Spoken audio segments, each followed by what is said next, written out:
नमस्कार जी, उत्तर प्रदेश उत्तराखंड देख रहे हैं आप। मैं हूं आपके साथ दीपाली। शुरुआत बड़ी खबर के साथ करते हैं। उत्तराखंड पंचायत चुनाव पर रोक लग गई है। नैनीताल हाईकोर्ट ने चुनाव पर रोक लगाई है और कहा है कि आरक्षण प्रक्रिया के चलते चुनाव पर रोक है। अभी कोई प्रक्रिया ना करे, ये हाईकोर्ट ने कहा है। आरक्षण प्रक्रिया को हाईकोर्ट पे दी गई थी चुनौती।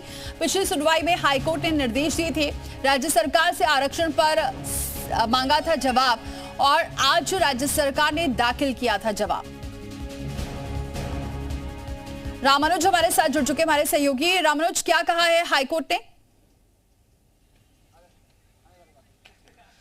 दीपाली, उत्तराखंड के पंचायत चुनाव को लेकर नैनीताल हाई कोर्ट ने बड़ा फैसला किया है और जिस तरह से फैसला आया है उसके मुताबिक प्रदेश सरकार ने आरक्षण की जो नोटिफिकेशन था उसको जारी नहीं किया था और जीरो रोटेशन होने की वजह से ही रिट दाखिल की गई थी और ये मांग की जा रही थी कि पूरे आरक्षण की जो प्रक्रिया है वो जिला पंचायत स्तर पर होनी चाहिए और उसी के बाद इलेक्शन हो। फिलहाल जिस तरह से रिट दाखिल की गई थी उसकी सुनवाई होने के बाद हाई कोर्ट ने फैसला किया है कि अब चुनाव की कोई आगे की प्रक्रिया नहीं होगी। यानी जो 25 जून से नामांकन के लिए निर्वाचन आयोग ने तिथि का ऐलान किया था, एक तरह से उस पर भी रोक लग गई है। यानी चुनाव से संबंधित किसी तरह की प्रक्रिया नहीं चलेगी तब तक जब तक सरकार आरक्षण को लेकर के कोई जवाब कोर्ट में दाखिल नहीं करती है। दूसरी बात यह है कि काफी समय से इस बात को लेकर एक्सरसाइज प्रशासन स्तर पर भी चल रही थी कि आरक्षण किस तरह से होना चाहिए, आरक्षण की प्रक्रिया कैसी होनी चाहिए।